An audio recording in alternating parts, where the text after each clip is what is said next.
I'm going to pause and restart the stream real quick. Oh, actually, I guess I don't need to. I guess I can just.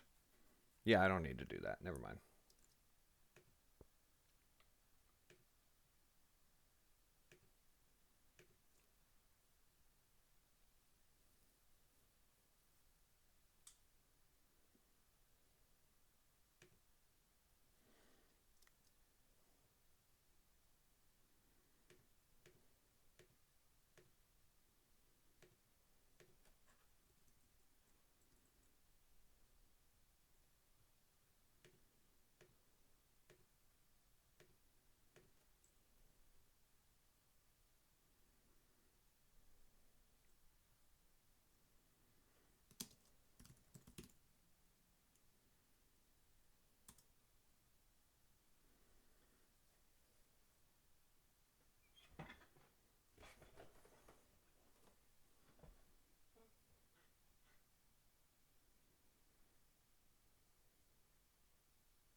Okay, so we're picking back up on our little book formatting tutorial here. Unfortunately, this stage is a few days later, and I don't actually remember what our issue was that we were having. So we're going to try and replicate. We're just going to launch right into the book again and see what happens. So we have our document preset. Print 5.5 inches by 8.5 inches. Intent print number of pages 600. It's probably going to end up being closer to 400 pages, but we just tossed 600, so we've got some extras. Starting page number 1. Page size letter half. Sure. Width 5.5 inches. Height 8.5 inches. Columns, gutter. I mean, everything is just as you can see here in the screenshot. Margins are important. 0.75 inches all the way around, except for the inside where it's 0.875 inches, and we hit OK. So now we've got our book file. Just going to zoom out a little bit. I like to work in zoom level of about 95%. And now we're going to open up an existing Underrealm book.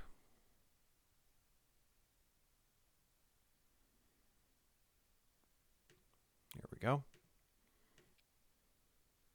Actually, that might be in Google Drive already. Legendary. So we've got Underrealm, Nightblade, Print Files, Volume 1, or Volume 4. Because we always want to, if we're copying things from older books, we usually want to go with the most recent one we can find. Update links.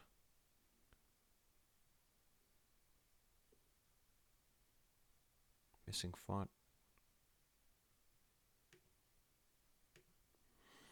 Okay, so if you've got missing fonts, I think that we I think we talked about this before. I don't know what text Scola is, like where that's coming from. Harrington we should have on our system. Harrington. Yeah, okay, so you find the right font. Sometimes it just gets a little bit confused between Word and InDesign. So if it's asking for Harrington, you look for the font family Harrington, do font style plain, and then do change all, and that'll change all instances of Harrington in the document to the correct Harrington that InDesign recognizes. I don't know what this other font is. We're not going to change it. We're going to go looking. Oh, find first. Let's see. So it should show us where this missing font is. Oh, these are blank lines. See, it's got blank lines highlighted here behind the title. Find next. Oh, that's weird. Okay, well that should be, those are title fonts, and those are supposed to be Adobe Garamond Pro. And they're supposed to be bold. And we'll just do change all because those are probably the only places that it appears in the book. Okay, so why did we open up Shadeborn? Well, we're copying the front matter. Now, the front matter will change because it's a different book, but we're copying it just because we're copying it to change it. To then change it over. So we go, we don't actually need to copy anything off the very first page because that's just a Photoshop document that we pulled in here. So we go to the copyright page, we go to the top, which is right here because it's bottom aligned. And we select all the way down. Well, we can just do here to where there's actual text and stuff. Copy that. Now we go over to this book, which is the book we're working on, The Alchemist's Touch. We click and we have our text tool selected with T. We drag a text box here. We paste. And now we've got this little red plus sign box down here, right? We click on that. And then we go to the top left corner of the next page, hold shift and click, and it'll wrap it around, right? Okay. So obviously this doesn't, these things look different, okay? So here's what we do. We click in here on the copyright page and we hit Command B and we hit Align Bottom. And now it's going to align this page to the bottom of the page. Then we click in here, we hit Command B, Align Center, because our dedications go in the center. And then we go to the next page. The next page looks fine. We don't need to change anything about that, actually. Looks pretty much identical. Okay, so now we go to our Alchemist Touch book, and this is obviously wrong. So we do change the title, Alchemist's Touch. Make very, very sure there's no typo there. That would be bad. Change the copyright year to 2016. Cover copyright 2016. This should all say Legendary Books.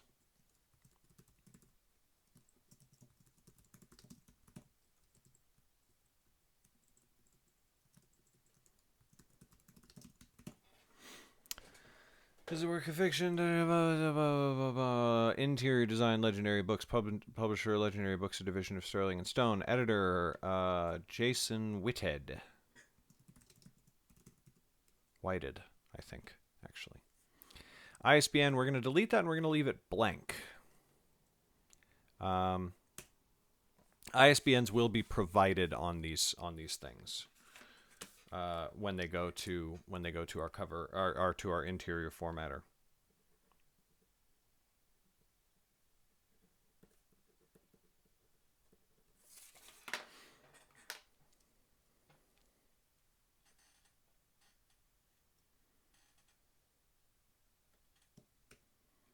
Okay, so now we've got the important parts of our front matter, right?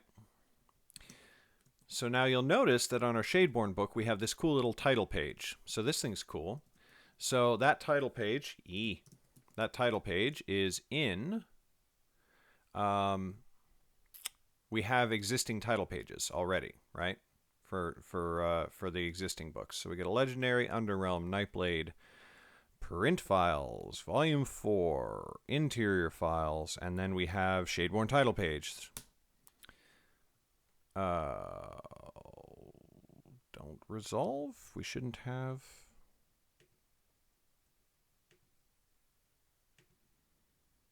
Yeah, that shouldn't be an issue.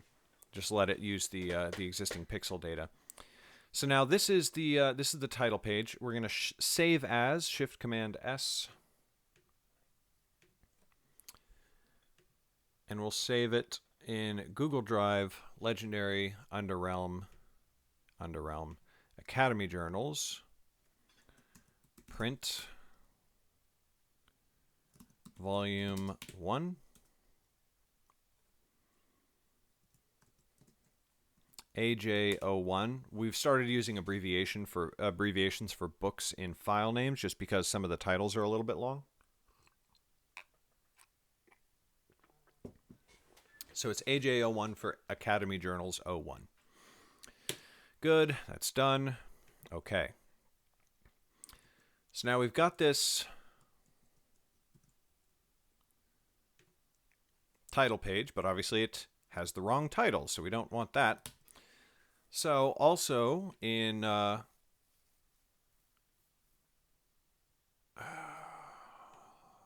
the shared files, we have Legendary, Underrealm, Academy Journals, Art. Is that it? No, it doesn't look like we have the... so a cover file will have been provided with the with the formatting. Although it looks like I have to go in and get that now. But to the cover, to the print compiler, that will have been provided for, of course.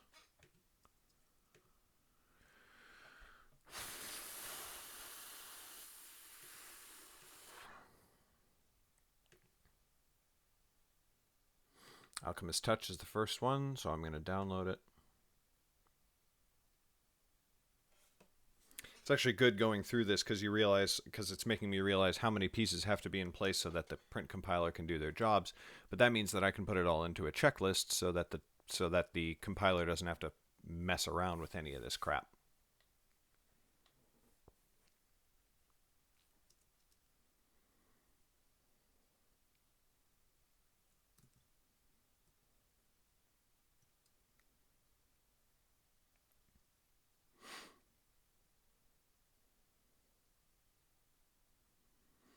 Okay, so we've downloaded the PSD. We open it up. Downloads. Actually, we should move it.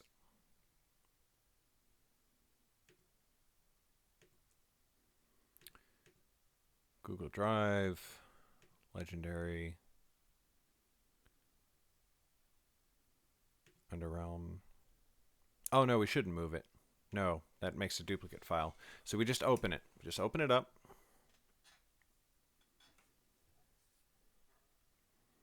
Don't resolve, because we're just working with pixels. We're not going to be screwing around with text. So you got to find the title in the Photoshop layers, and usually it's going to be called something like Vector Smart Object, something like that. So here it is. That's the title, right? So we duplicate the layer, and we put it in AJ01 title page. And in AJ01 title page, you usually won't see it, but if you hit Command T to free transform it, you'll see the bounding box, and you can just drag it into view. And in the existing title pages, you will see that there are guides for where the title is supposed to fit in. So it's supposed to be fit in those bounding in those guides left and right, and then it's supposed to be centered on the horizontal one a third of the way up. So that's placed correctly. Now we go to the existing title in the document, hit right click or command click, control click, and hit copy layer style. Go to the new title and hit paste layer style. And now it looks exactly like the old title of Shadeborn. And so we can delete the old title of Shadeborn because this is the Alchemist's Touch. So that's done. We save it now. Then we go back into InDesign. And on the Alchemist's Touch, we do not have a title page, so we go find wherever we just saved it. Underrealm, Academy Journals, Print, Volume 1. We're going to do Interior Files inside Volume 1. And then we're going to close the Photoshop document. And drag the Photoshop document into Interior Files. That should have been done in the first place. My mistake. So we drag title page in here. It asks us where we want to put it. We put it right about here. And we make sure that it's centered around the page. Actually,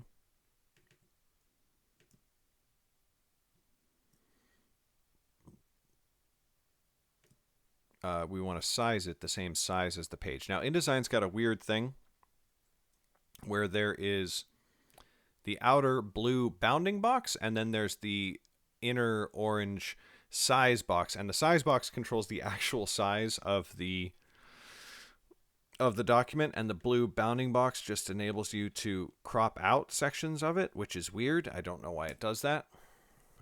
So you want to double click to access the orange sizing box and make it as tall as the page is, you'll see there. And then you center it on the page, and then it's in the right place. So then we select the blue box, copy it, and we go back down because we repeat the title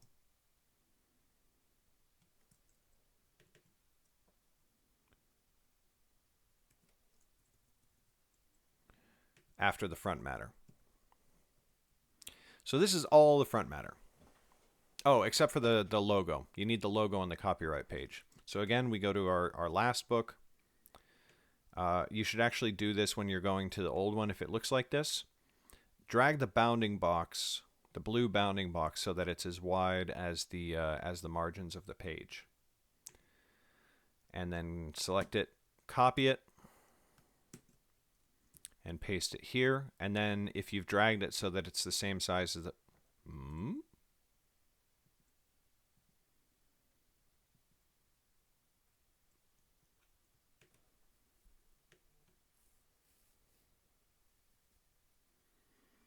I think we've made a mistake.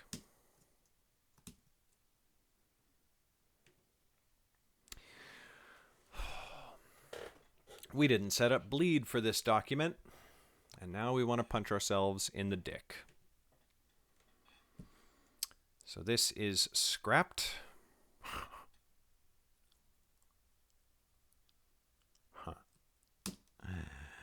So we're going to create a new document.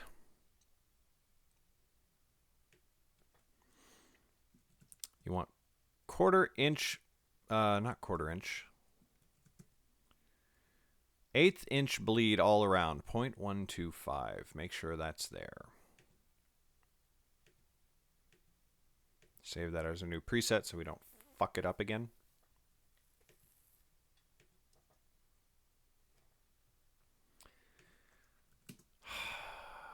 What a pain in the ass. Close this one.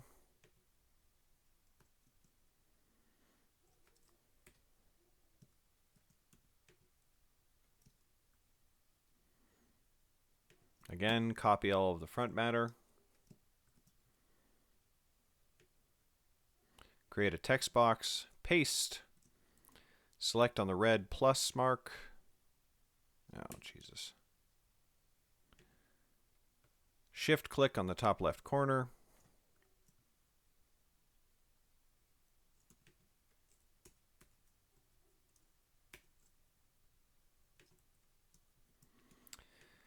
Select inside Command B, align bottom. Select inside Command B, align center. Change the title, The Alchemist's Touch. Copyright 2016. Cover copyright 2016.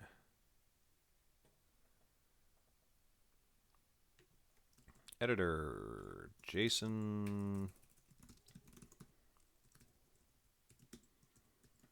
Whited. ISBN to be provided. Okay. Once again, we drag in our title page.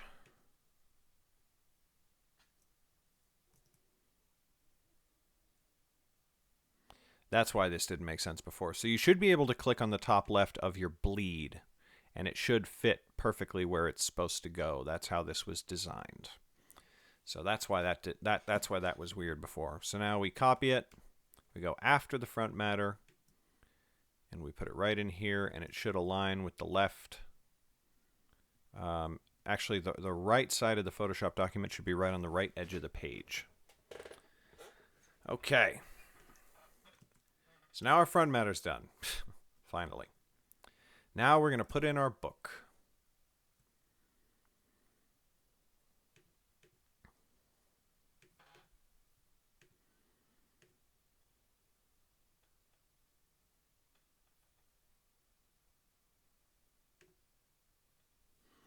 So we've got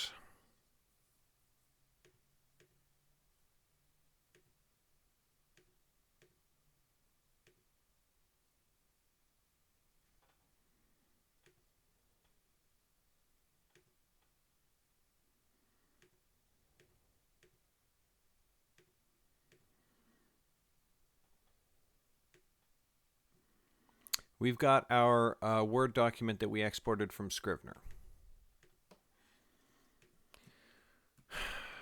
We're going to save this in our shared file, Google Drive, Legendary, Underrealm, Academy Journals, Print, Volume 1, Interior Files. Academy Journals, Paperback, Interior. Actually, AJ01, Paperback, Interior. That's our InDesign document. Now we're going to take our Word document, we're going to drag it in here. Find fonts. There's only 2 missing fonts. Adobe Garamond Pro. Bold. Font style bold. Change all. Adobe Garamond Pro regular italic. Change all. Harrington plain is fine. Helvetica. Where do we have Helvetica bold? It should just be Adobe Garamond Pro bold. Change all. Helvetica oblique. That oblique is another word for italic, so that becomes Adobe Garamond Pro italic. Change all. Helvetica regular, of course, Adobe Garamond Pro regular. Change all, done. So now we have the document here. You can see it sort of like hovering, ghosting there. Go to the top left corner of where your first page is supposed to start, which is after the Alchemist's Touch, and we always start on the right-hand side of the page. Shift, click. Oh, that was a mistake. Shift, click. Boom. All laid out. Okay. So there's chapter 1, page 1, etc., etc.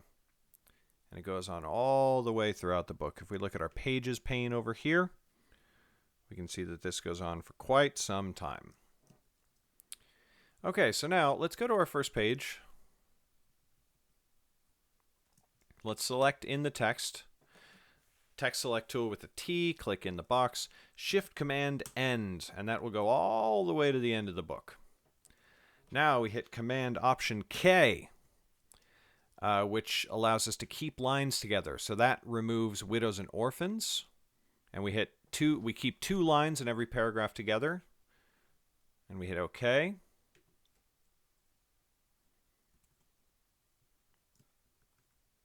So now you'll see that, like here, for example, on the right hand page, it has moved the line to the next page so that the paragraph doesn't start this this page with just a single line, like that. Okay, so that's something you want. Go again to the beginning, click inside, Shift Command End, and go up here and click Hyphenate. That will hyphenate words that can be split between lines, and it's very good at figuring out which ones can be split and how to split them. InDesign's quite good at that. So here, rather than jam all of moments onto a line or move moments onto its own line, it switches to mo-ments. Okay, so that's good. So now we're just going to go through it very slowly, page by page. Not very slowly, briskly. And you can do that by hitting Shift Page Down. Shift Page Down, Shift Page Down, Shift Page Down, Shift Page Down, Shift Page Down. And we're just looking for anything that looks weird. Any page that only contains 1 line of text is weird. Any page that's blank, might be a blank page somewhere, that's weird. We want to fix it. Hopefully we'll find some examples. If not, I have to figure something out.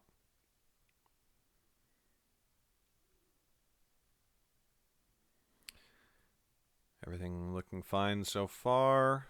Aha! Blank page. Okay, so here's why this blank page happened. If we go to the end of the last paragraph of the chapter and then we hit left, there's a blank line after it. So we go to the blank line and we just hit backspace. Boom. We got rid of the blank line, and now chapter 11 ends over here. Chapter 12 begins over there. And that's the sort of thing you're looking for as you go through it right now. Now, if you see anything that's weird, of course, you can figure it out and see why it is and blah, blah, blah.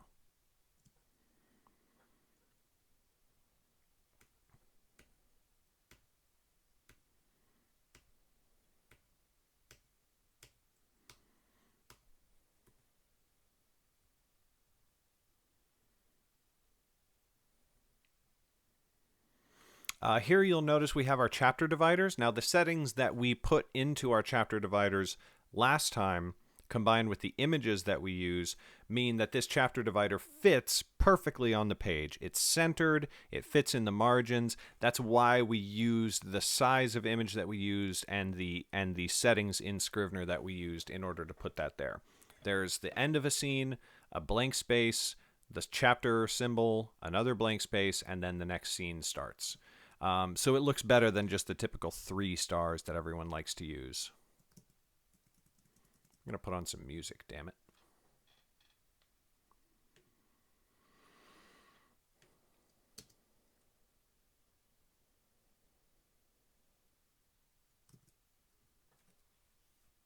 Oh, hey, Felixani. Welcome. Have you ever been to the stream before? And yes, I am up a little bit late. It's only 11 here. Do.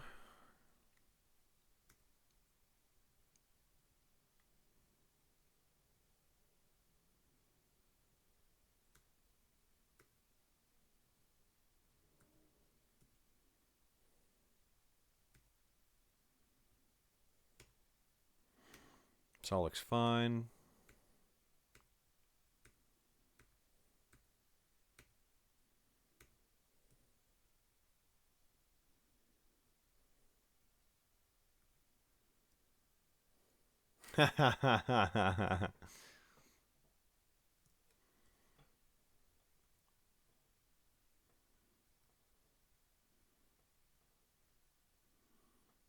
Got another scene break image. That looks fine. Yeah, where are you from again, Felixani? Australia or something?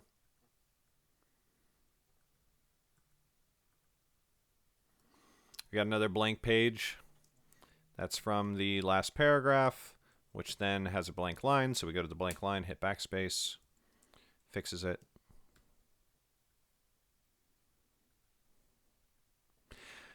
Something just to note on the chapter headings. So, like here, you got chapter 23, and it starts like halfway down the page. That's just a very deliberate design choice. Obviously, a lot of books don't do that. Like,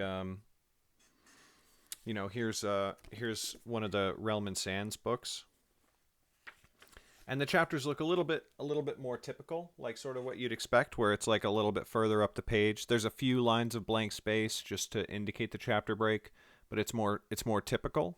Um, so that's a style point, and as like when you start to my compiler who's watching this as a training video, when you start out, pretty much everything's going to be dictated for you. You're going to be working on books that are already in that are already part of series, and we want all the books in the series to look the same. And then when completely new titles come through and you're working on those, a lot of that is going to be up to your choice and your artistic decision, and maybe the authors will have some input or whatever, but it'll pretty much be up to you.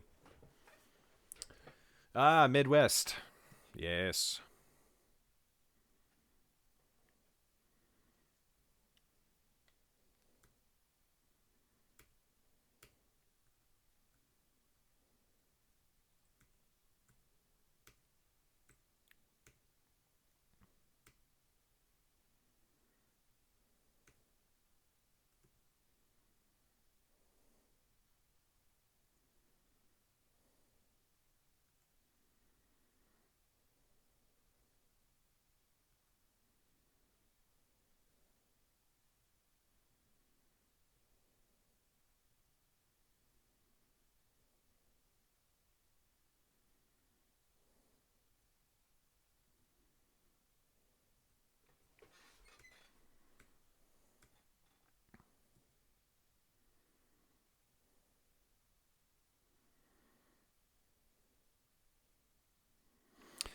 Okay, so that's the end of the book.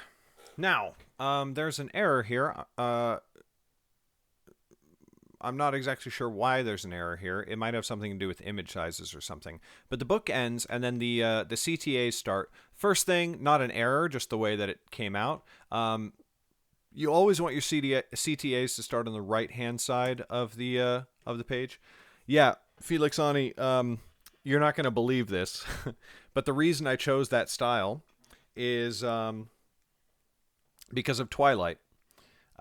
Say what you will about Twilight, but I think that the print books are gorgeous. I think that these covers are very beautiful, and I think that the interior formatting is very nice. And so they start very far down the page with centered text like that. And I really really like the look of these books. So I aped them a lot. In fact, if you look at my original covers that I did myself,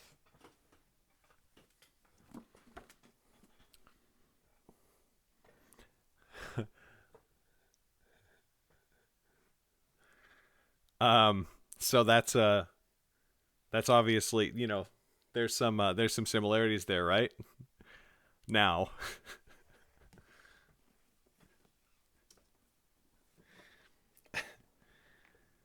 check that out.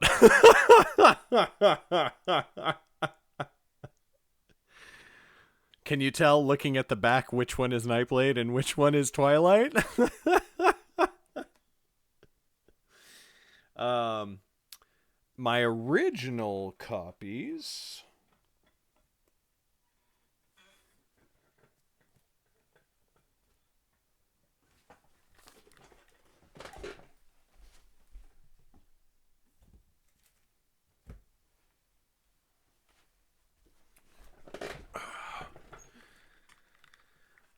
Okay, well, it doesn't look like I have any of my original copies, but you'll notice that on mine the spine is sideways, whereas on Twilight it's well, on mine it's straight up and down, whereas on Twilight it's sideways. So I used to copy Twilight on that as well, but there just wasn't enough space because my books aren't as thick. Although honestly, the only reason my books aren't as thick is because they print the Twilight books on thicker paper because uh because I almost have the same page count, but the Twilight is printed on much thicker paper.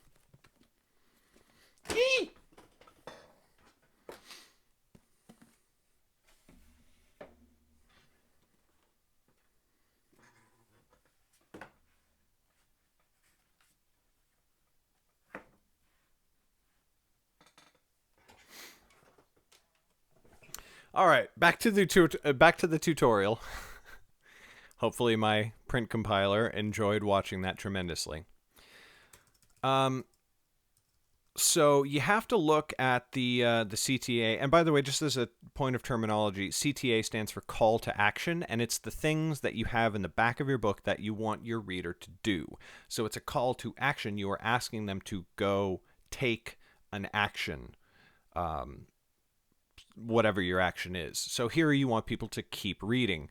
They've finished The Alchemist Touch, the first book of the Academy Journals. You can buy the second book, The Mind Mage's Wrath, right now. Just visit garrettbrobinson.com/mindmagewrath. So now the image didn't come through here, but there's always going to be an image on that first CTA. So you have to go into Scrivener, and you have to look at the back matter, print, keep reading. So this image was supposed to get in there. Somehow it didn't make the transition. So sometimes you have to be a little bit clever.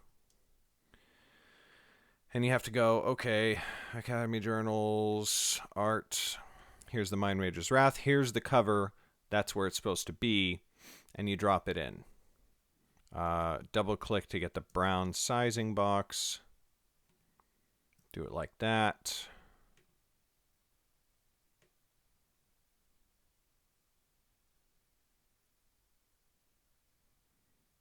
Size your thing. Size your thing.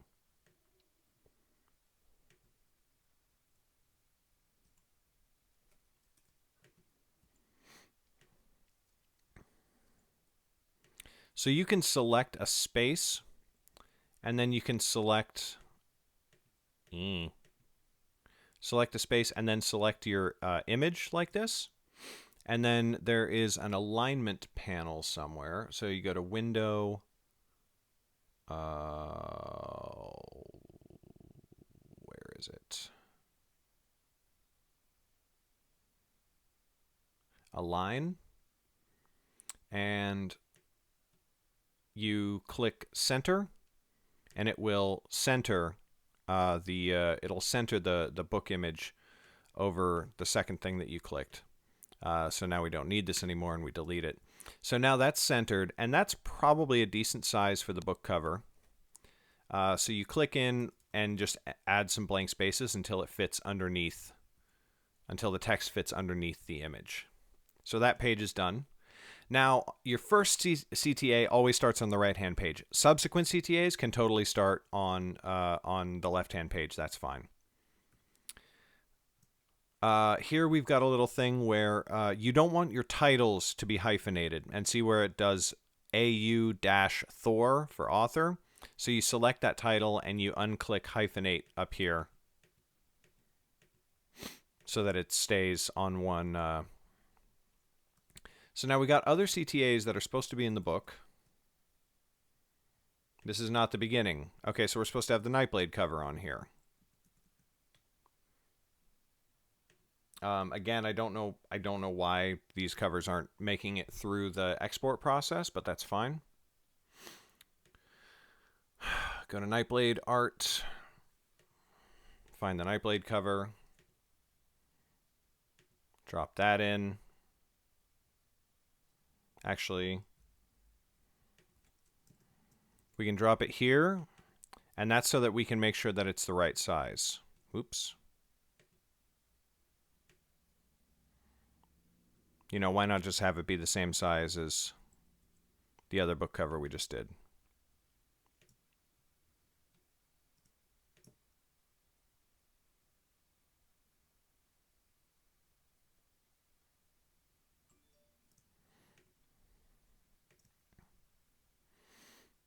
So we can make the bounding box the same size, and then we can drag the bounding box so that it's as, we can do that trick again where we drag the bounding box so that it's as wide as the page. And then we Command X to cut, Command V to paste. We stick it right in the middle of the page. Again, add some blank lines so that all the text fits underneath the image. Book signed by the author. So that CTA, signed books, is supposed to fit here, and there's supposed to be there's supposed to be 4 signed print books showing there. Again, that's an image that will be provided to you, and hopefully we'll make it through in the export process.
Add lines so that the text fits under the image. And then we go DVD extras for books. There's no image here. These CTA should bump up against the top. Like if there's a CTA with no image, the text should fit up against the top. Same with about the author. And then on the Underrealm books in particular, you won't run into this on any other Sterling and Stone books, but you have an epilogue, and the epilogue appears after everything else. It's sort of I did that intentionally. It's like an after credit scene in a Marvel movie. So it appears after everything. Felix Ani, the best place to purchase my books, it depends on if you like print or ebooks. Ebooks, Amazon is the only place you can purchase them, so yay for that. If you prefer print books, the best thing for me is if you go to my signed books page. And if you're watching this on Twitch, there's actually, I think, below the video, there should be...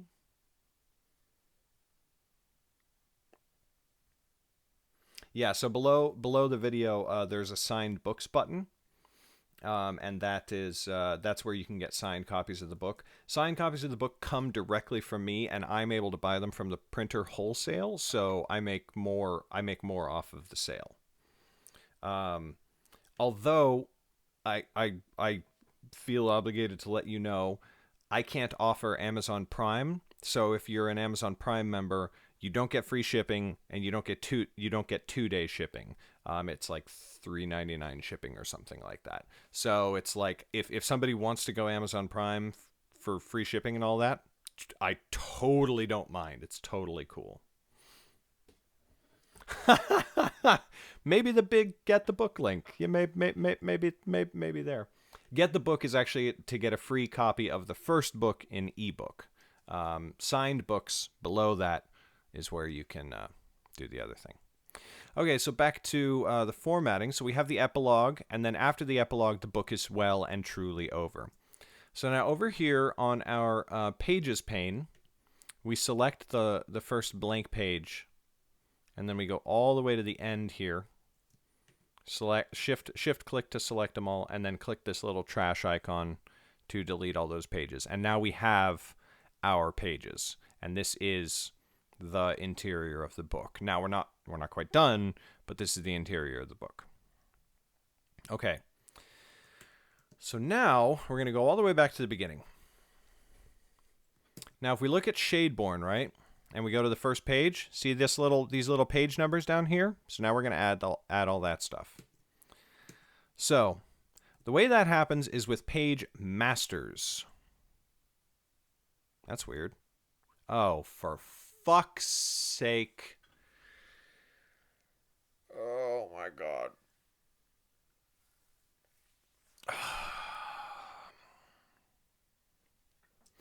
I screwed up my margins again, didn't I?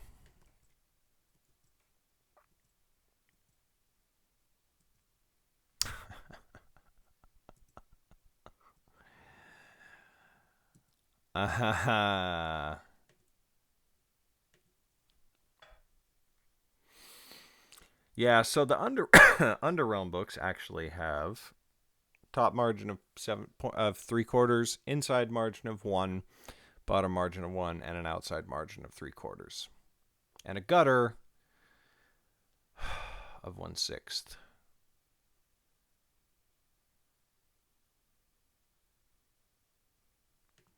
Hold on, can I do that? Layout, margins and columns. Enable layout adjustments. Let's see if this works. Bottom of 1, inside of 1. Oh my god, did that just work? I thought that had to be recreated every time. I'm very relieved right now. So, you just learned that. Along with me. You're welcome, San Diego, I guess. I don't know.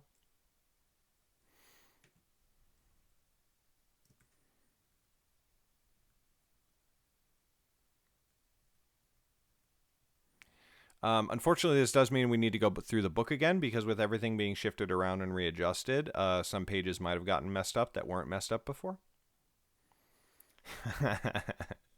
Felix, I know you're just as excited as I am.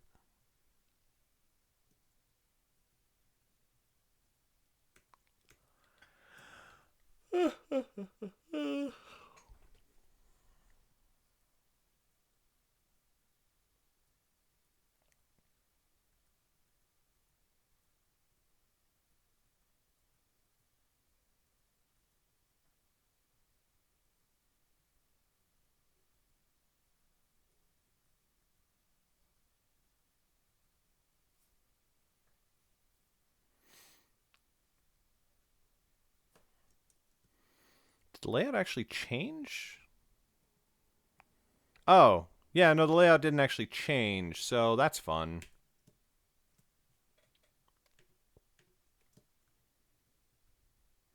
Oh my god. Okay, so it did change, it just only changed for literally one page. And the way to make it change on all of them is to go over to the Pages pane, select all your pages, like that, and then do Layout, Margins and Columns, enable Layout Adjustment, bottom 1, inside... Oh, now it's thinking.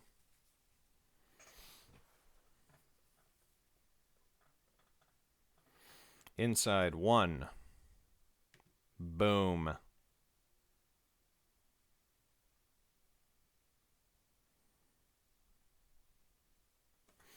There we go.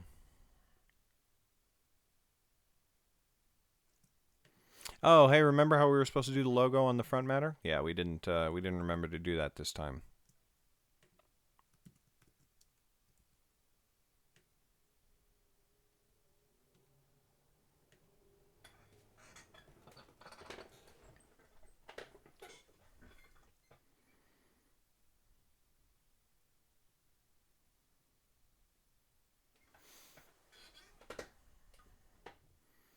Okay, so now we're going through the book, checking that everything looks all right.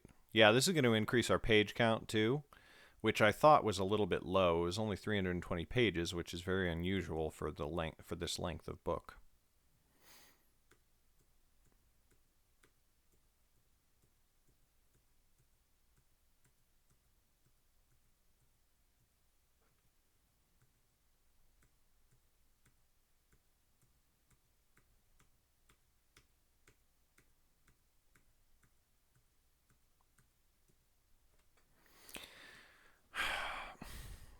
Okay, so this is going to sound terrible, but our scene break images are a little bit out of alignment now, and we're just going to leave them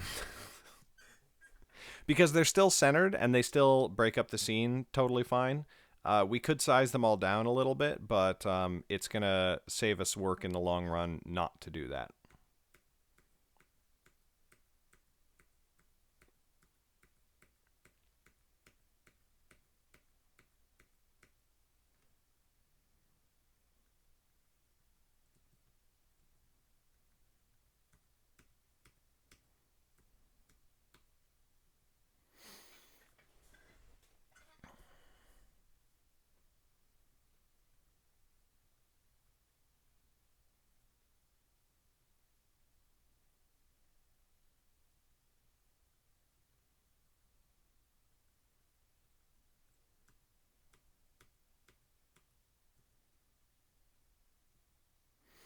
Okay, so here we've got a thing. We have a page where there's only one line of text. It's not an orphan because it's the entire paragraph, right? But we want to change that because it's ugly. So here's what we do. We go to the page before it, right? So this is the page. We go to the page just before it. We select this page and we select all the text in it. And then we go up here to the top left. So our current spacing is 16.9 points. If we increase that to 17 points, oh, it doesn't quite fix it. If we increase it to 17.1, it pushes it, it extends the page, the line spacing ever so slightly, and it pushes a couple of lines onto the next page. You don't want to do this very often, but it's a nice little just little adjustment that pushes the lines onto the next page so that you don't have a single line of text on a page, which just nobody wants that.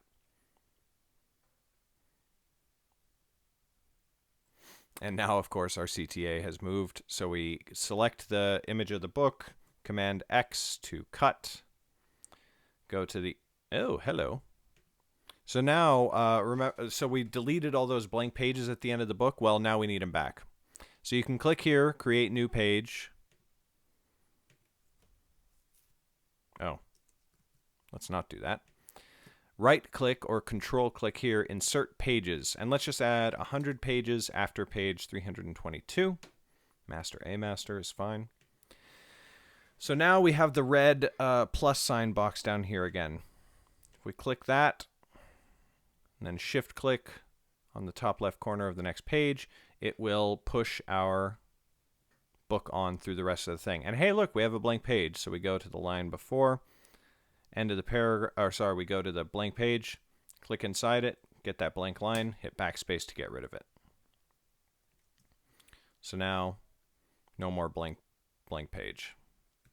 Keep going through the book. Okay, so now we run into the situation where we have a blank page before our CTA. So we actually, in this case, delete lines until we get our CTA on the right-hand page. CTA is always on the right-hand page. Always, always, always, always, always. Drag it so that it aligns center like that. Boom. Now the next CTA is going to be here. We have to go back up to get the image, which was back where we put it the first time. Put that where it goes. Center it. Grab the image of the signed books, Command X to cut. Back where that goes. Center it. Okay. And then we have the end of the book. So now we can delete these pages with a reasonable degree of certainty that we're not going to be putting them back.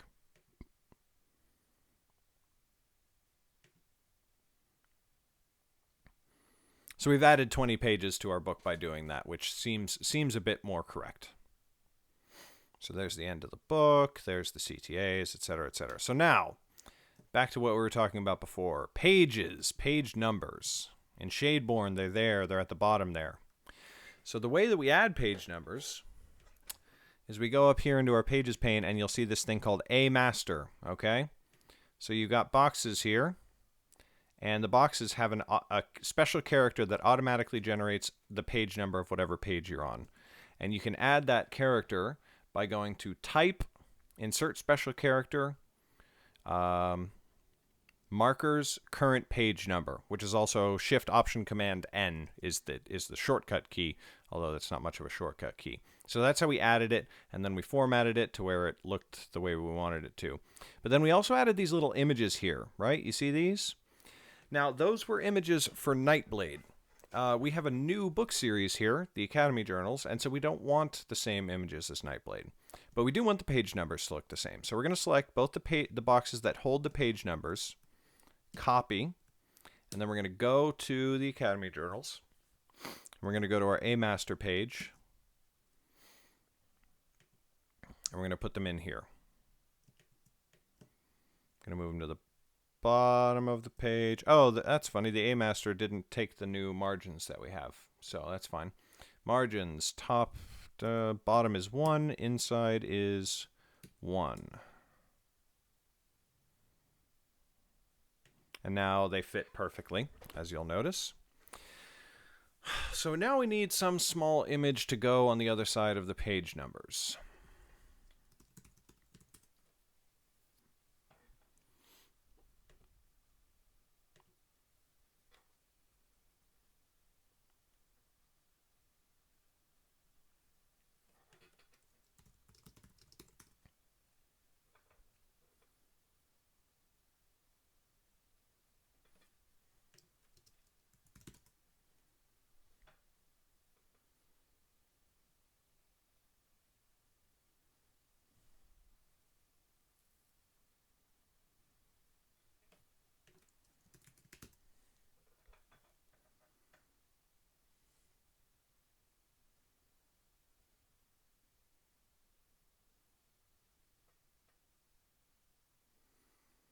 Okay, so here we've got an image that I think will work very well. We're going to cut that leaning book. We're going to cut that out of this image and put it in.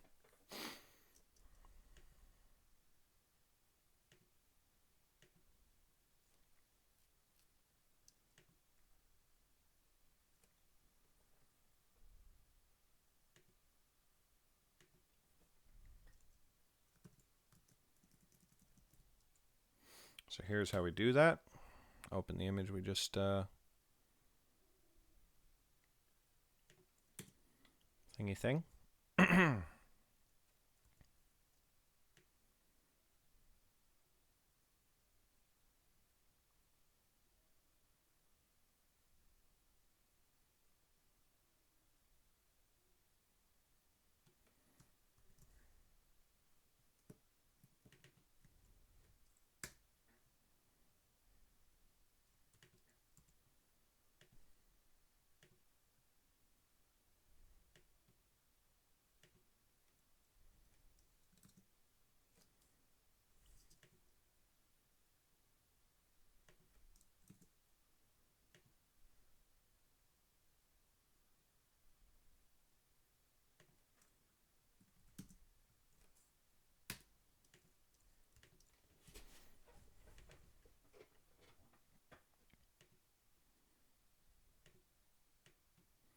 Since we have a black and white book.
So that's good and rough. We'll save it in our interior files: Legendary, Underrealm, Underrealm, Academy Journals,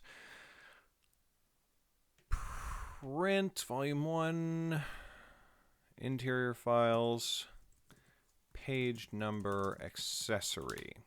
Why not? So then we go into InDesign, we drag the file in.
So those look a little bit big, and if we look at Nightblade, we can see they're definitely too big. So we'll go back to Photoshop.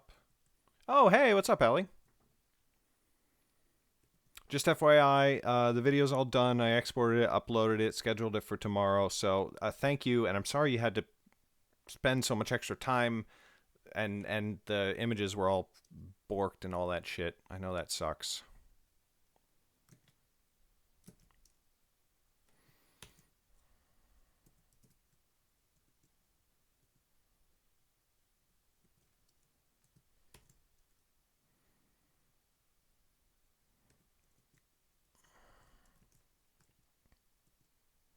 So it looks like we want to reduce the size. We want to reduce the width by like 20%. So if it's 1.12, 1.123 times 0.8, 0.89. Let's give it a shot. Save the Photoshop file and it'll adjust automatically.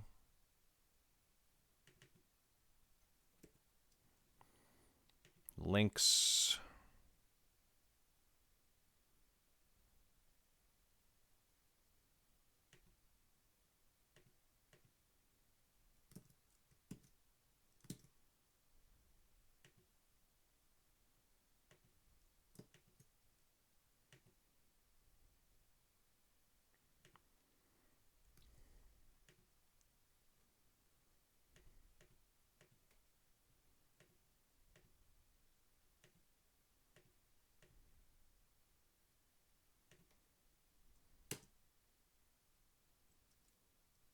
Did it not change the size? That's weird.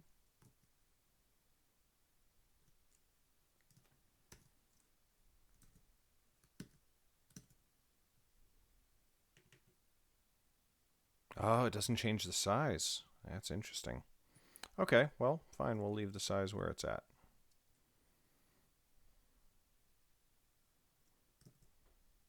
Oh dear. Oh, oops.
Let's see how this looks.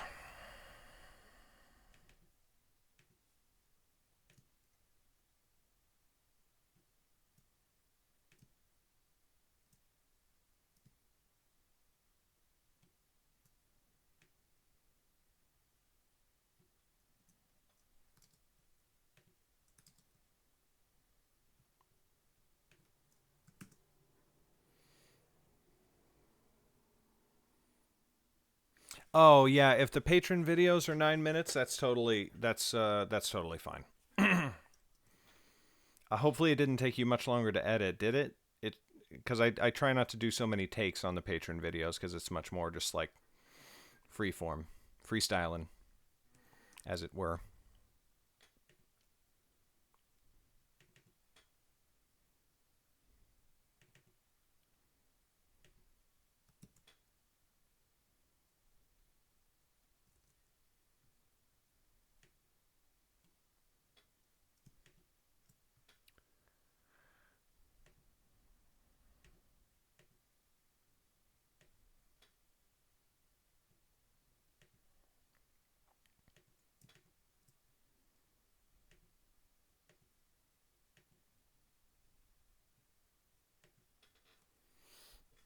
Awesome. Okay, so that looks good, but we got to check it where the page numbers are a little bit bigger. 3-digit page numbers is as big as we're going to get in this book. Yeah, that looks pretty good.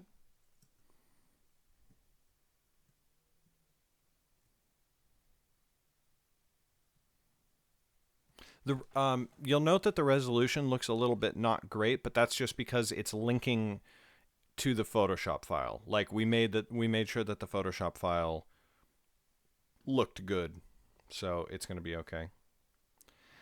So it looks off center, and it's technically not off center, except that the numbers are italicized. So because the numbers are italicized, it looks off center, right?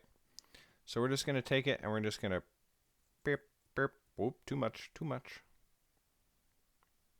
Me. We'll take it with the other one on the other page too. Boop. Then we go back. Yes, that looks much better.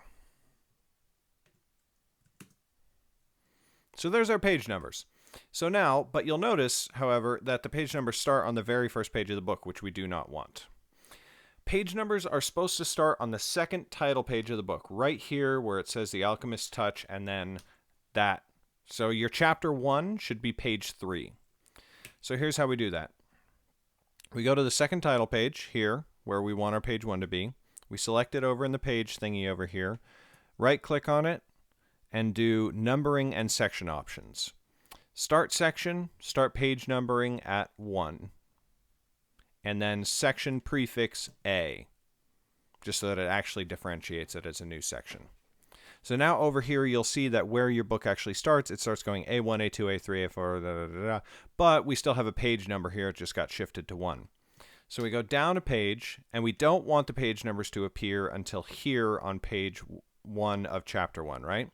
So we select the page right before that, A2, and then all the way back to the beginning of the book with shift-click. Right-click, apply master to pages, and then none.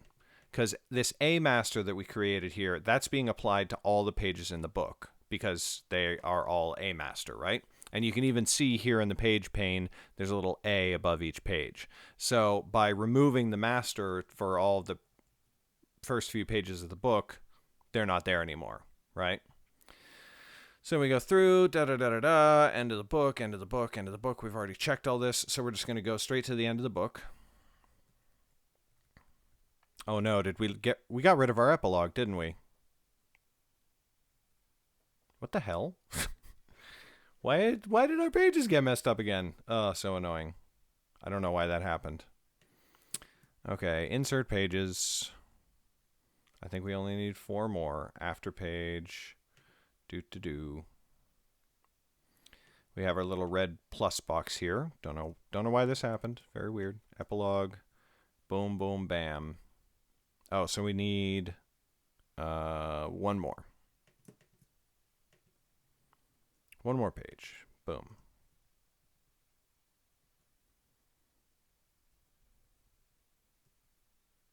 because you always got to end with one of these left-hand pages. So now that page is not supposed to get a master, right? Like no page numbers after the end of the book, obviously.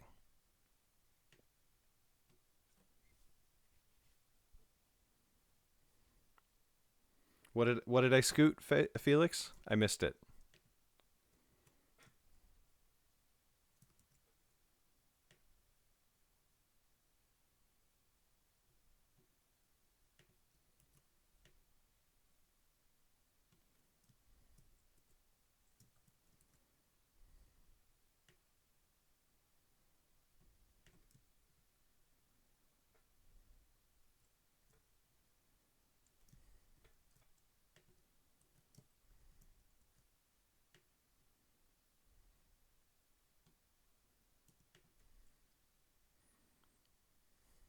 Oh, good. That satisfied your artist's eye. All my pages back here are getting messed up. I don't know what's happening.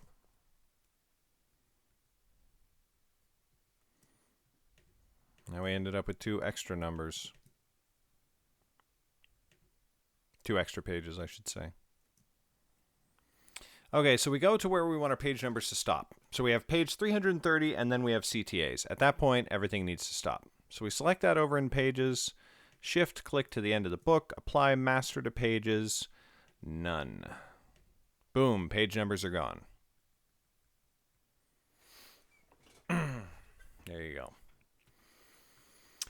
So that's page numbers. And that is the interior of our book done. We need to get our print ISBN. I'm not going to do that on this tutorial because it's just, I mean, I need to go through the whole ISBN registration process, and that's a bunch of added, not necessary data for this.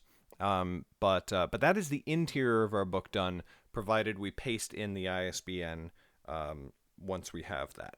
So next, in the next section of the tutorial, we'll go into how to create the cover for your book, your cover for your paperback and for your hardcover. But we're not going to do that right this very second.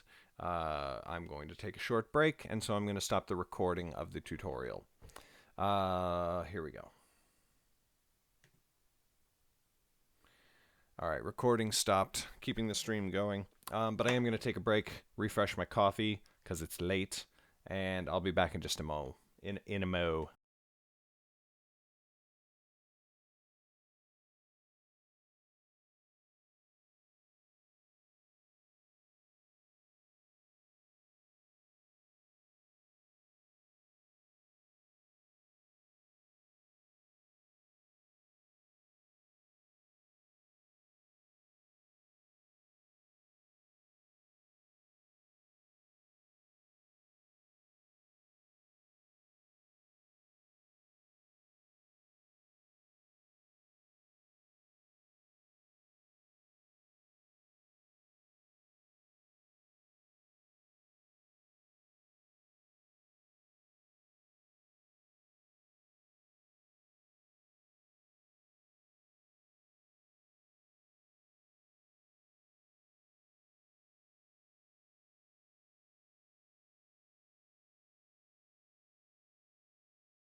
Okay, we're back.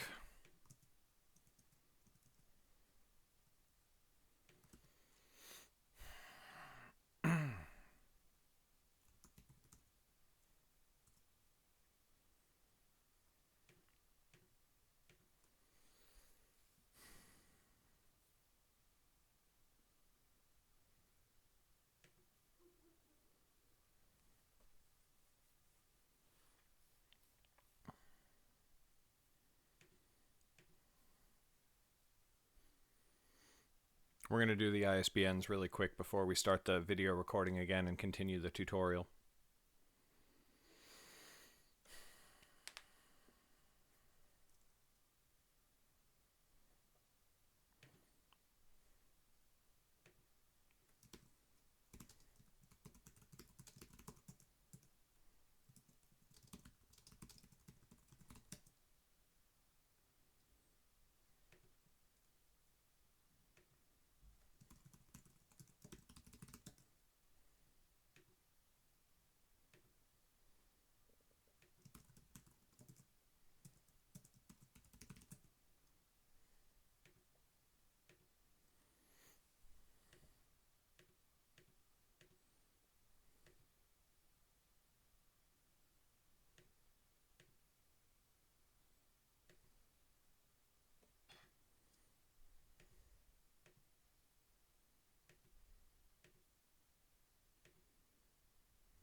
Hey, Bookfish.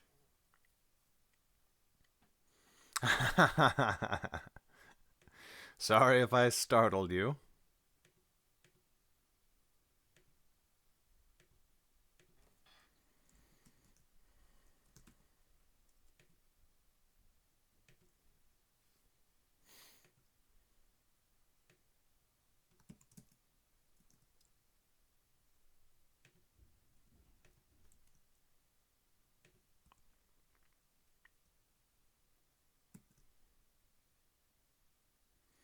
Good, how you doing?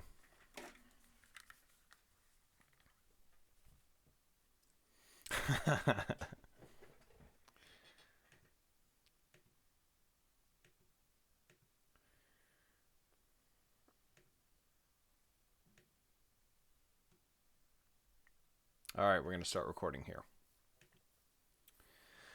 Okay, so we're picking back up on the tutorial. Oh, no, we're not.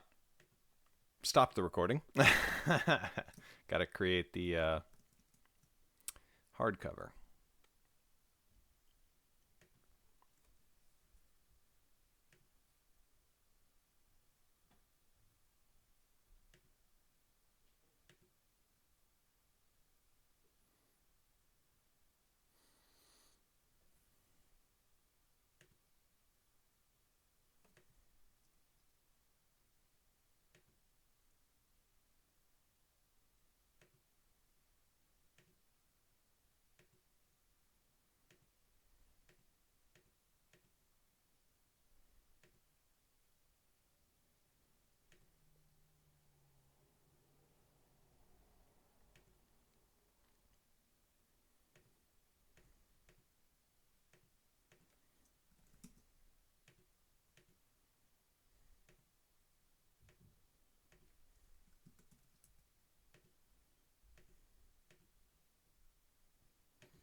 It's got to be freaky. All right, now we're starting the recording. Okay, so we're picking back up on the tutorial here. While I was on break, I created the ISBNs. I didn't do that as part of the tutorial because that's going to be provided to the print compiler, so they won't have to do it. So I've already added the ISBN here for the paperback edition, okay? And again, this file has been saved as AJ01 paperback interior. So now we're going to Shift Command S to save as.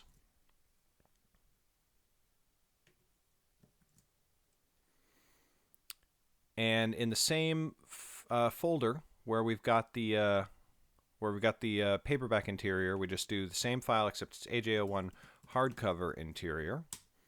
And for the Underrealm books, the book size is the exact same. It's 5.5 by 8.5. But now we've got the hardcover ISBN, which I copied before I started this. And we just select the ISBN and paste. Whoops, wrong one.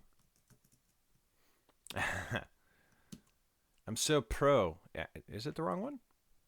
What did I do? What have I done? What have I done?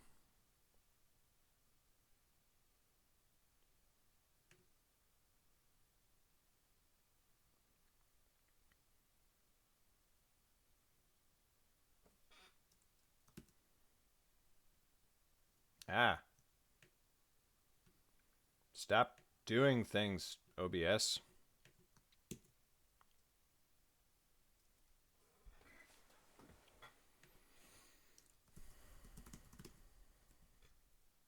I guess I accidentally just changed it, so...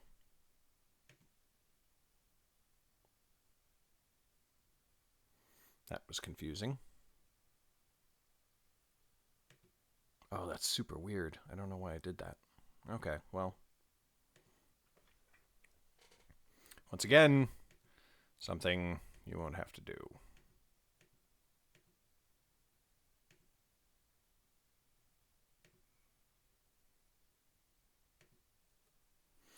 This is a tutorial on how to format a print book.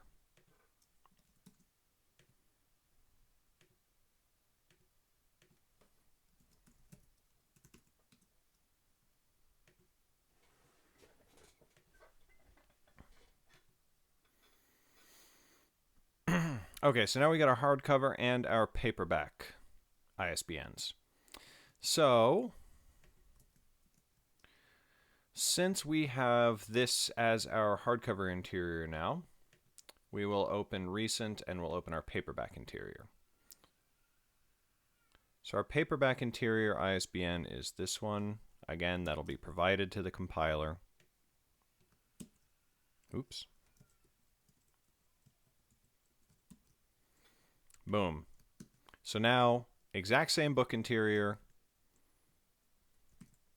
slightly different ISBNs.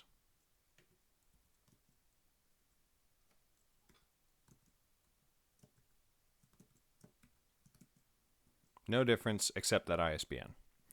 Different editions of the same book, paperback and hardcover, need different ISBNs.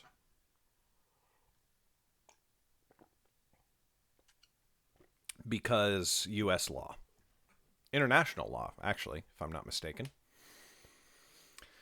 International Trade Commission or something like that. Okay, so we have our paperback interior and our hardcover interior. Now we're going to get into our cover. We'll do the paperback cover first because it's easiest. So here is, theoretically, our cover. This was provided to us by a cover artist. It looks cool. There you go. First thing you want to do on your cover is you want to take all there will generally be a folder in the cover file that contains all the text, right? So you want to make sure that that is the case if it's not already the case, so that you can control all the text in one easy place. Then you want to take everything else, all of the art, and you want to put that inside its own folder. And you should probably label the one folder art and the other folder text. Actually, front cover text. Okay. So now you're going to go to Create Space. Cover Template Generator. If you just Google that, the first result will come up. Cover template, Create Space, self-publishing.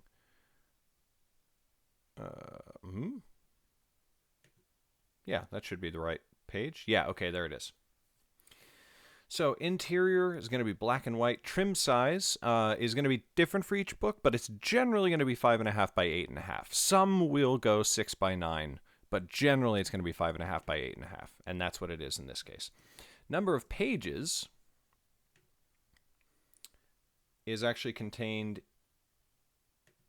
I stopped recording on accident. Number of pages is actually going to be in the interior file we just created. So if we look over here, it's 346 pages. So we put 346. Paper color, cream, always cream. White looks terrible. It's awful. It's horrible. And then you just do build template. And click here to begin download. And it creates a template for how your thing, for your cover. So now, if you click on the zip file that downloads, it'll open up. And if you look inside, you want to go to the PDF. Open that sucker up. Open it up with Photoshop. Hit OK. It does this. CreateSpace always does this weird thing. See this empty space at the top and to the left? Yeah, you don't want that. I don't know why CreateSpace always does this. I don't know why they don't give it to you without that space. Because if you give it back to them with that space, your book will look all fucked up. So you crop and cut out that extra space. Okay? So now this is what your book needs to fit within, okay? So the way that we make it fit within that is now we've got this, and if you hit Command-Option-I, it'll show you how big your image is. Oh dear.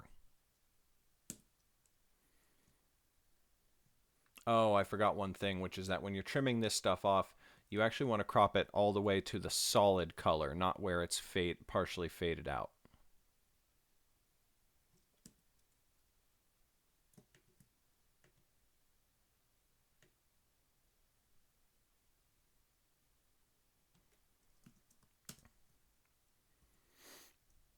Okay, so now, if you hit Command-Option-I, height 8.75, width 12.107. Okay, so now we go back to our cover file, and we hit Command-Option-I to change the image size, and the height needs to be 8.75 to match our thingy-majingy.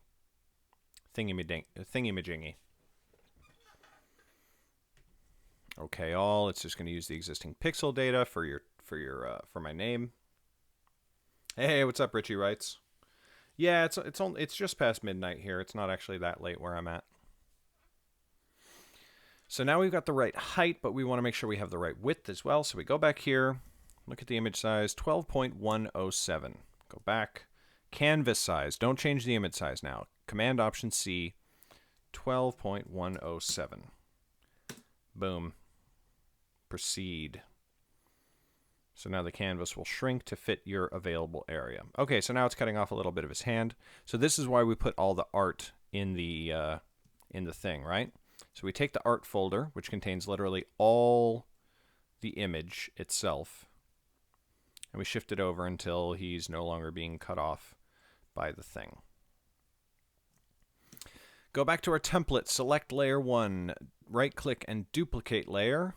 Document Alchemist's Touch PSD, and you put that in there. So that goes on top of everything else. And then while I'm working on it, I like to change the opacity to 50%. Okay? So now you want to make sure that the image is relatively centered. Like ideally, his head would be in the center of the front cover. However, if we do that, you can see where it cuts off. Whoops. You can see where it cuts off his hand over here. So we actually have to budget a little bit over so that his hand isn't being cut off from the image. Then you're going to take your front cover text. And we're going to center that on the front cover. That definitely gets centered. And the way you do that is you use your marquee selection tool with the M key. You select all this stuff. See these this little dotted line there is your actual front cover edges. That's where the actual front covers go. So you select that space, and then you go V, and with your front cover text folder selected, you click on this little center align thing, and it'll align your text with the middle of your marquee selection. So now it's actually in the middle of the cover. Okay, so now you have to use some judgment. Because here's the thing. That title is centered on the cover, but honestly, it's a little bit too big. However, you don't really have to use judgment after all, because what you can do is you can open up a previous cover. So we'll go to Dropbox, we'll go to Legendary, Underrealm, Nightblade, Print Files, Volume 1, and we'll open up our Nightblade cover, because that's a good reference.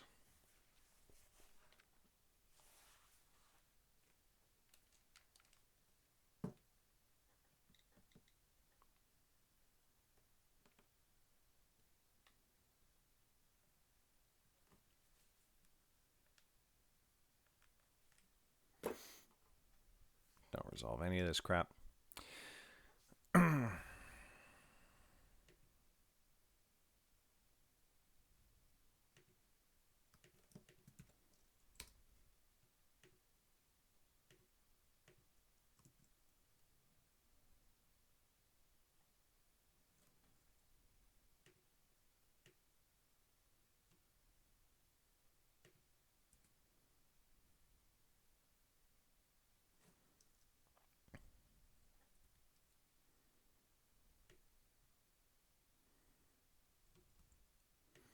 So now we'll be a little bit more selective, and we'll select our individual text files, and we'll center them the way that we did the whole thing. And that way they'll all individually align with the center of the front cover.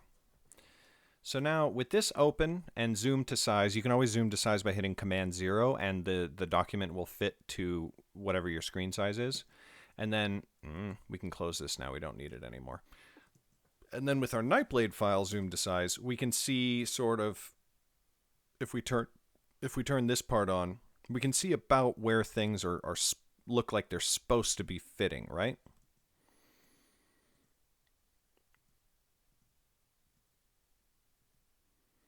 Okay, so we can probably take our title, which let's just rename this to title so that it's not so confusing. And let's hit Command T to resize it. Click on the link so that the height and width are linked. And let's just edge it down so that it just fits a little bit better. And that's got a little bit more breathing room on either side. And that's pretty good. We're happy with that.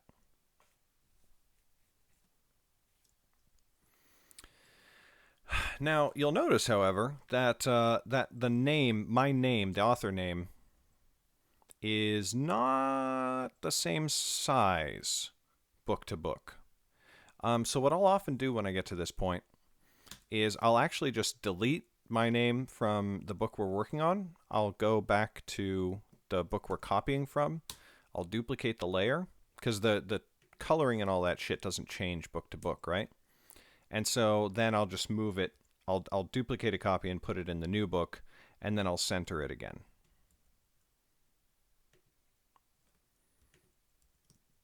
And then it's shifting back and forth left and right, but that's only because the book is a little bit thicker, the other one, right? Okay, so our front cover is good. It's where it needs to be. But of course, there's a lot more to it than that. And again, we're just gonna copy shit. So we'll take from Nightblade.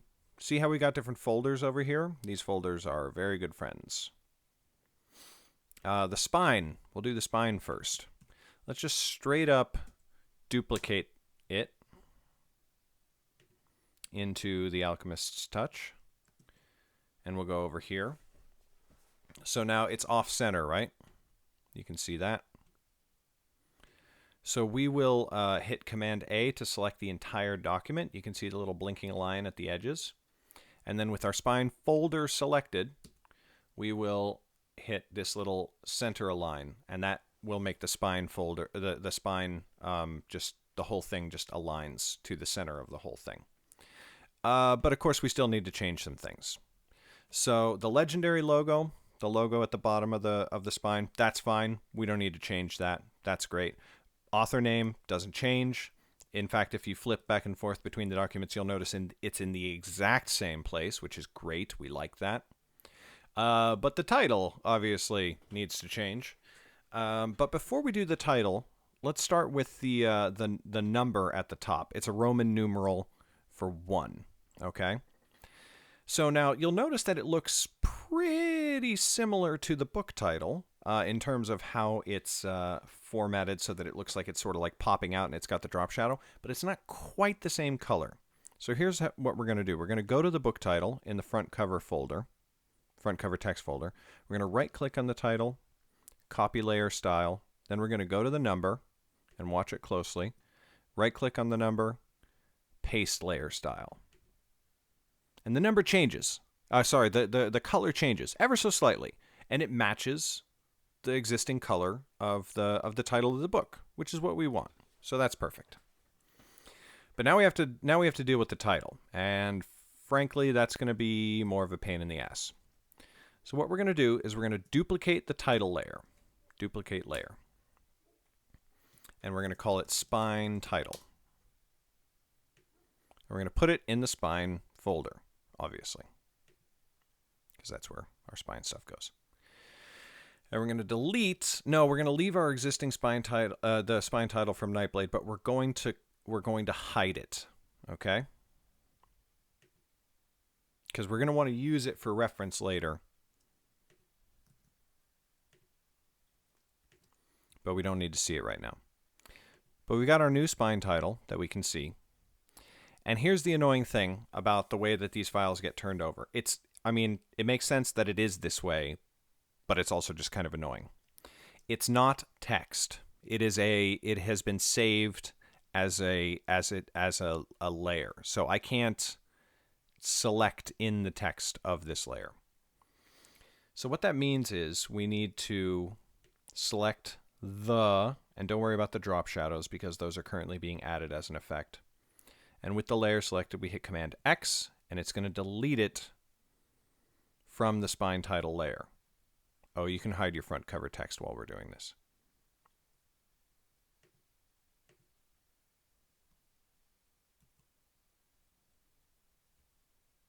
Oh, no, I didn't do that right. Hit Command C to copy it, and then hit Delete to get rid of it.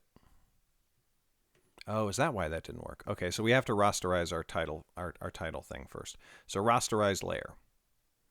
So now rasterize just means that you can fuck with it. But if you don't rasterize it, you can't actually change anything on the title. So now if we hit Command X, yeah, okay, so that deletes it and copies it. And then you just hit Command V straight up to paste it. And you'll see that it has no formatting. So here's how we handle this. We create a new folder, and we'll call the folder spine title.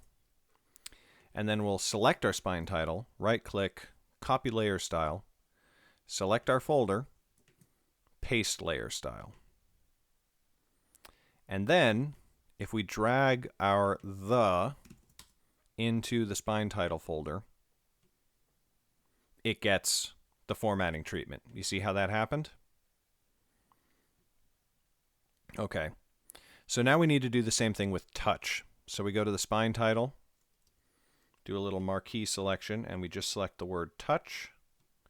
Command X to cut it, Command V to just paste it, and then label it touch, and we drag that into the spine title folder. And now it looks like it's supposed to. So now we take spine title, and we want to turn off the effects.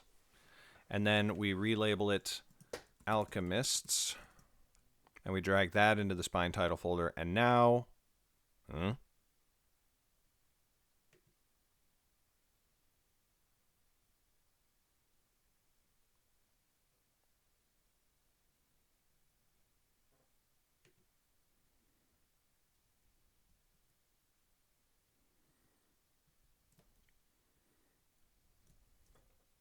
that was interesting. Okay, so we'll turn the effects back on Alchemists. And let's just do what we did before. We select it, Alchemists, Command X to cut, and Command V to paste it newly.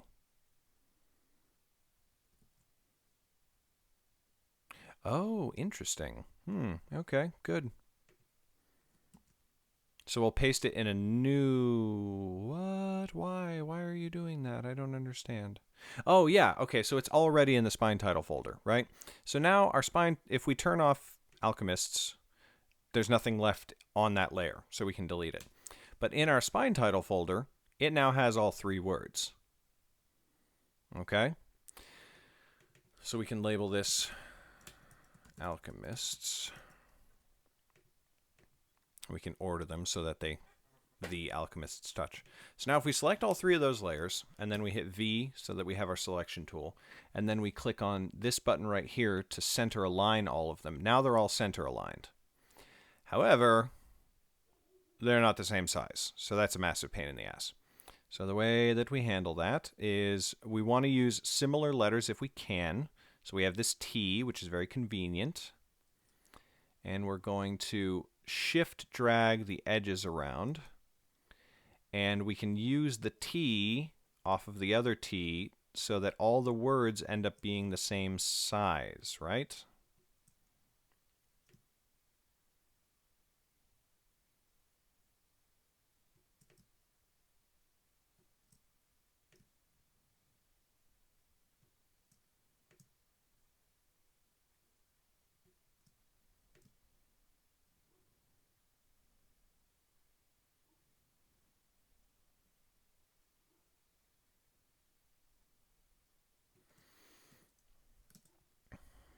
And then we'll drag touch so that there's a nice, so that we've got decent kerning on it. And then we'll take the, and we'll do the same thing.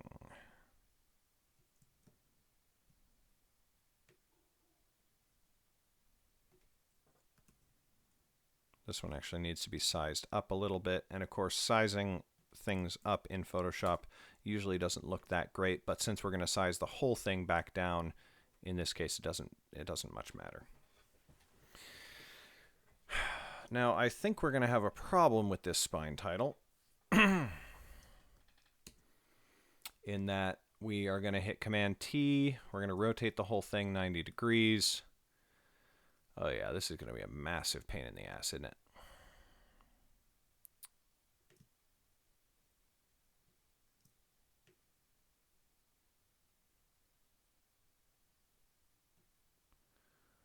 Okay, so if we make this where it actually fits on the thing, it's a tiny ass title.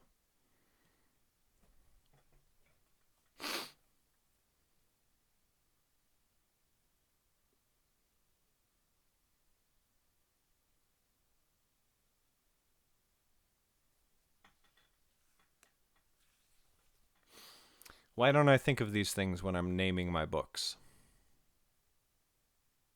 Like, that's just too small.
Yeah, short titles always better.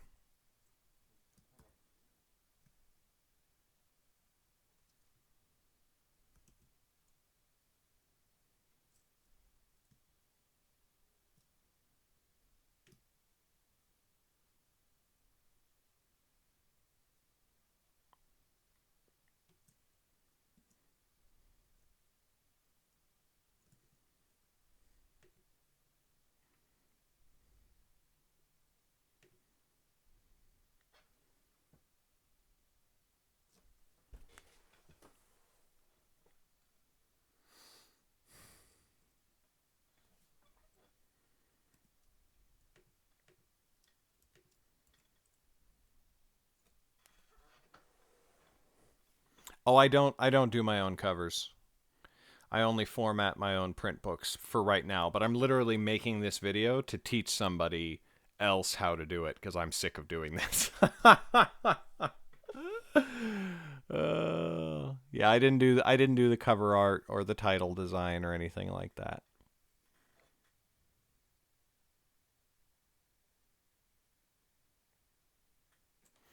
What if we tried this?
That's kind of cute.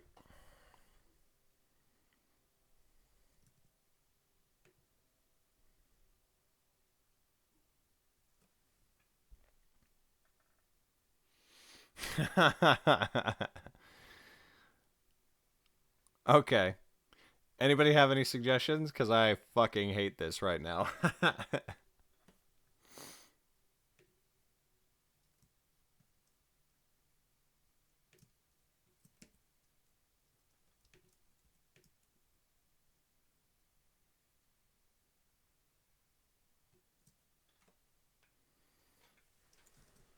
You like the first one where the whole thing just runs right down the. Yeah.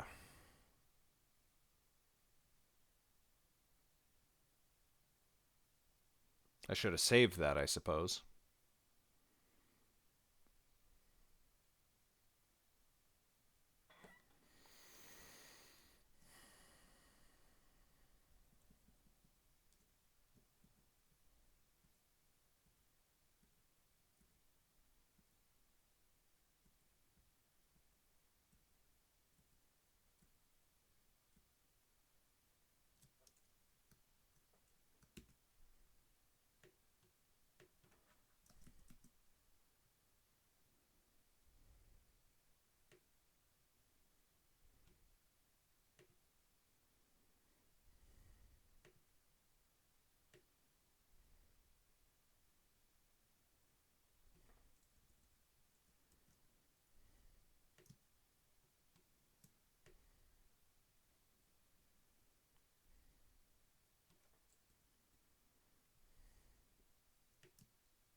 I yeah, actually, I suppose that's not so bad.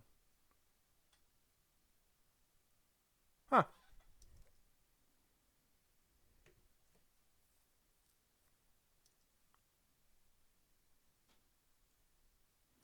I will let me duplicate the group, and I will definitely try centering touch in this in the center of Alchemist.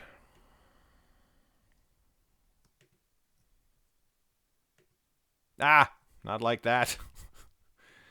Not like this.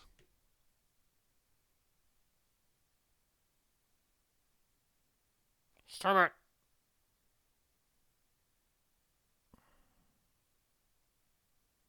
What are you even doing? There we go.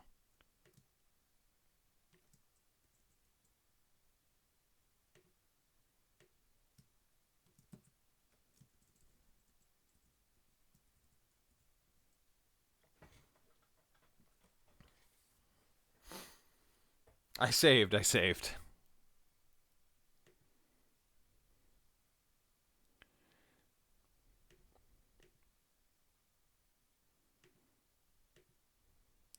I think I like it better running in a line than like this. Just because there's this huge gap of dead space right here. It's funny. I was actually just thinking the same thing, but I was thinking I would do it like this, of just taking the word the and doing a little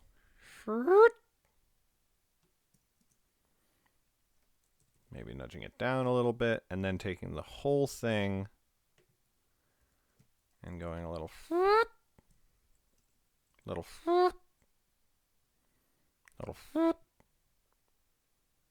ah.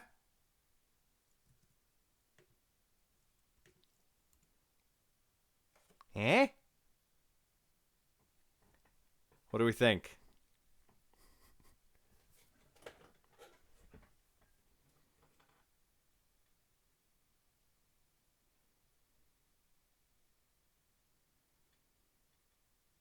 Think I like it.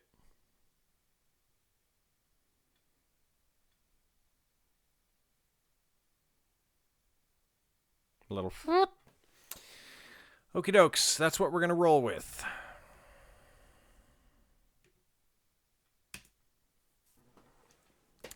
Alright, so we go back to Nightblade, and now we have our back cover.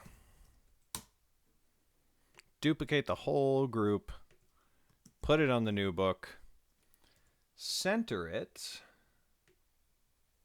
on the back cover. Again, those dotted lines are where it goes. Now, it'll probably fit here. It'll probably already be where it's supposed to be.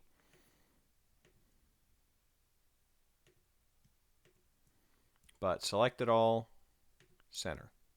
Oops. Not the QR code.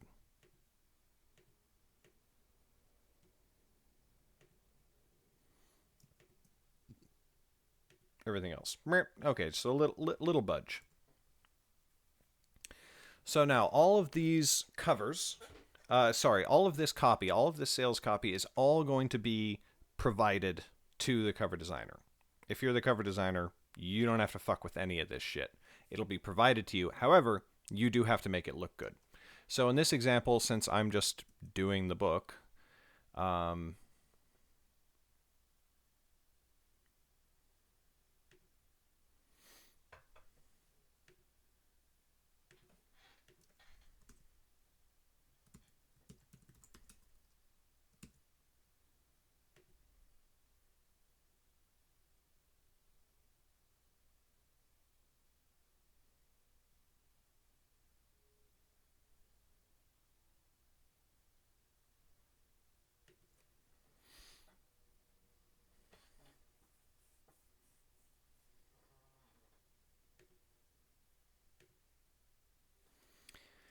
are you serious?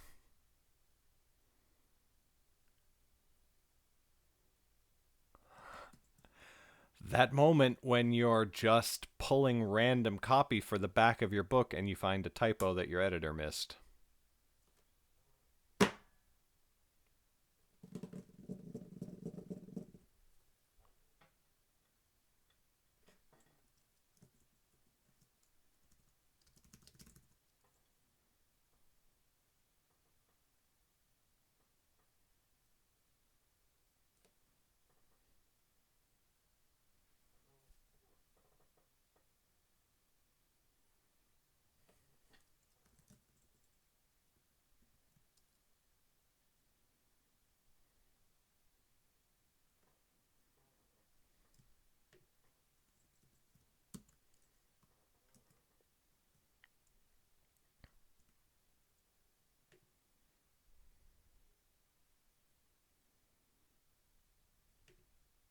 Why do I not have Sinzel?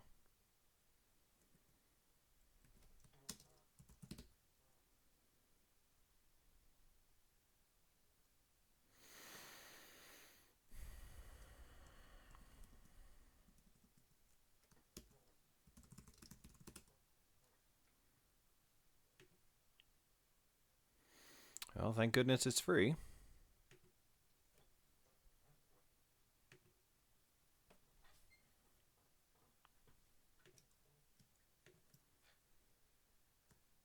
Yay!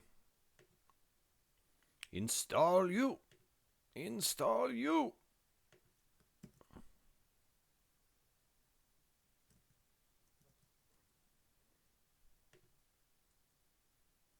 Century? Oh, come on.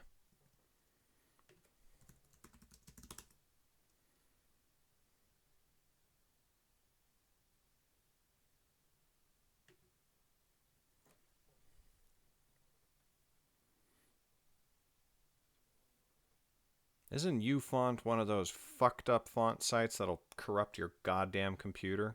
I think. Why do I? Why do I? Why do I feel like it's? Why does this website feel evil?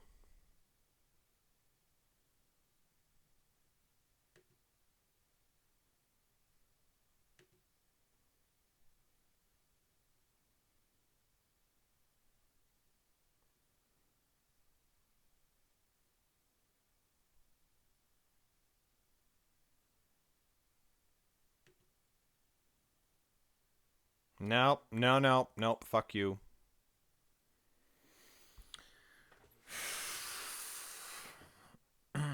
What's the font?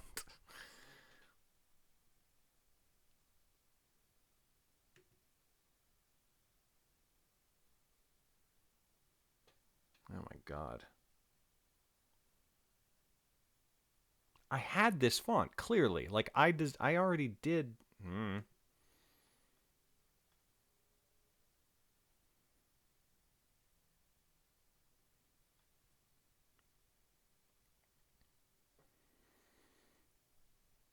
I don't know how my computer doesn't have this font since I already did a cover with this font.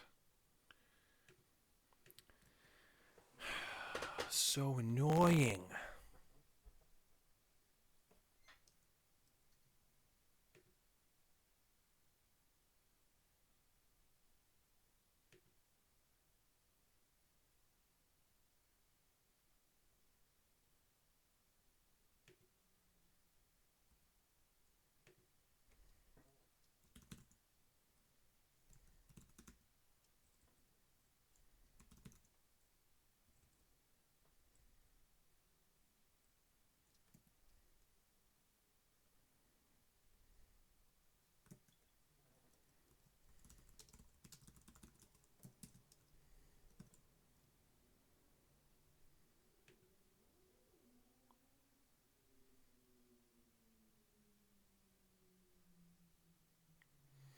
Well, we're switching fonts.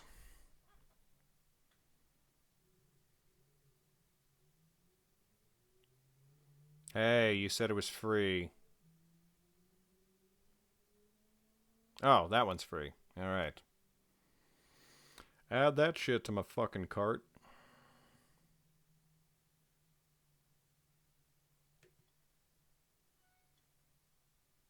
Ah, God damn it.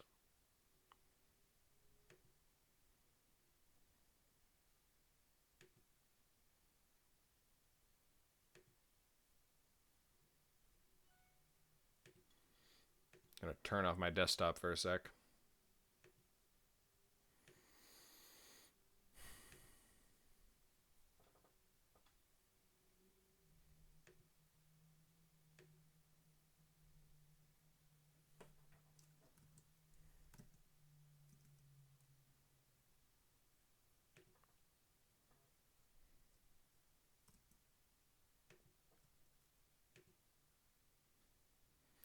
Corinth.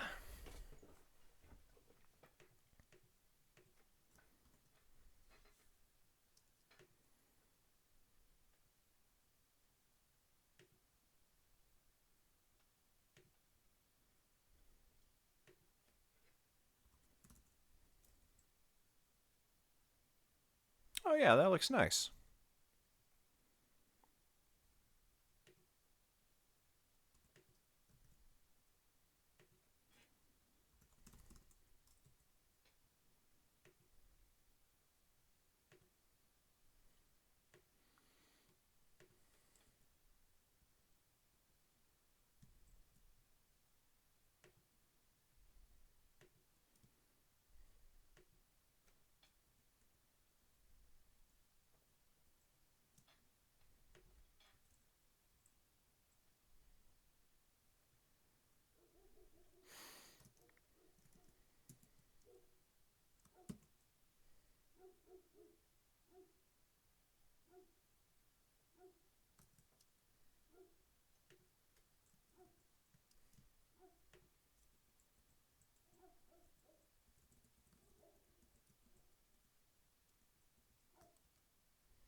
Hmm.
Okay. So you get the copy, you put it in there, and you just kind of make it look good ish. And you can play with this here, E. This setting here to move the first letter around so that it seems about the right height. There you go. This, me. I don't have Bell? How the fuck did all my fonts go missing?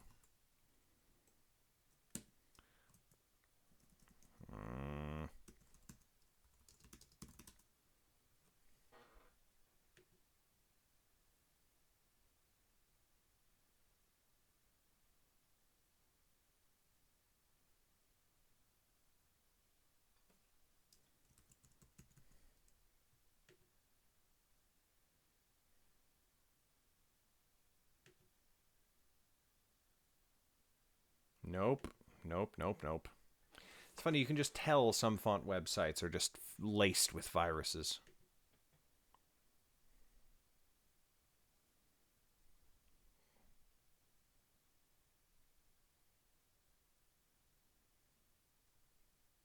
No, fuck you. Whoa, piss off.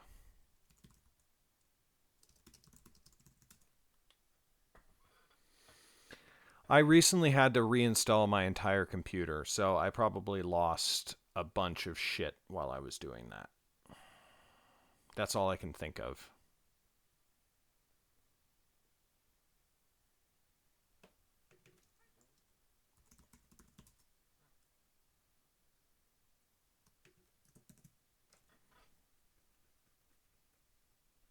Jesus.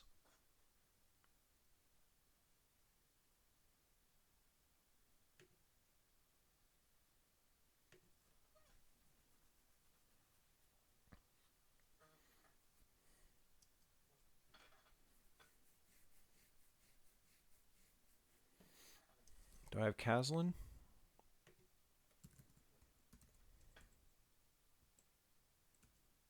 Caslin works. Just I just want Caslin. There we go.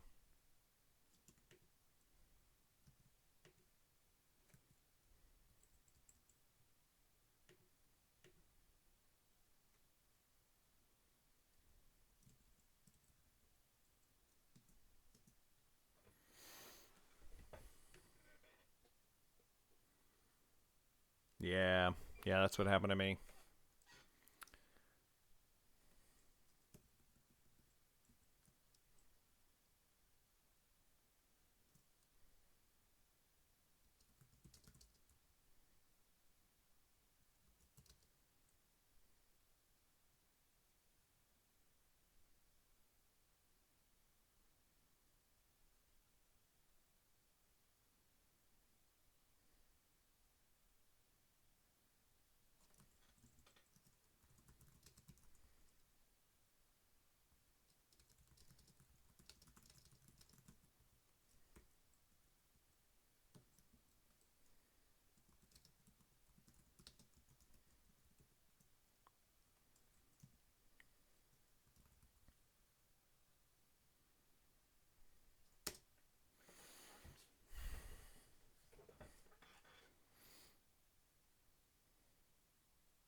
Okay, so now we've made the back cover look nice. The elements are all arranged nicely. Bada bing, bada boom. We reveal the front cover text and we hide our template.